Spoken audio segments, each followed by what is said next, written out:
السلام علیکم ورحمۃ اللہ وبرکاتہ۔ حضرات، جس طرح آپ لوگ جانتے ہیں کہ ڈاکٹر صاحب جو ہے وہ پاکستان تشریف لا رہے ہیں، کہ آپ یہ جانتے ہیں کہ وہ اصل میں ہیں کون، ان کا تعارف کیا ہے؟ ان کا پورا نام ڈاکٹر ذاکر عبدالکریم نائک ہے۔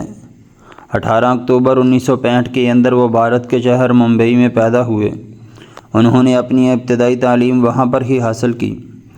اس کے بعد انہوں نے جو ہے وہ ڈاکٹری کے میدان میں اپنا قدم رکھا، تو 1991 کے اندر انہوں نے اپنی ڈاکٹری کی جو ڈگری ہے وہ مکمل کر لی۔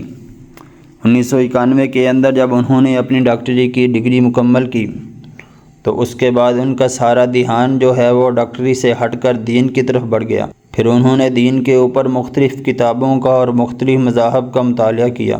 2006 کے اندر پھر انہوں نے اپنا چینل پیس ٹی وی کے نام سے متعارف کروایا، جس کا مقصد یہ تھا کہ قرآن و سنت کی روشنی میں اسلام کا پیغام کو عام کیا جائے اور غلط فہمیوں کا ازالہ کیا جائے۔ پیس ٹی وی پر ڈاکٹر ذاکر نائک صاحب اور دیگر علماء کی تقریریں جو ہیں وہ لاکھوں لوگوں تک پہنچتی اور ان کا مختلف زبانوں کے اندر ترجمہ بھی کیا جاتا۔ ڈاکٹر صاحب کی شہرت کی اصل وجہ ان کے وہ مناظرے ہیں جو انہوں نے غیر مسلموں کے ساتھ کیے۔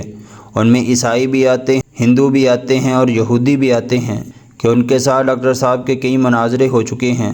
ڈاکٹر صاحب کے ساتھ اگر کوئی بھی بات کرتا ہے تو وہ اس کو اسلام کی روشنی میں حقائق اور دلائل کے ساتھ اس کو چپ کرا دیتے ہیں۔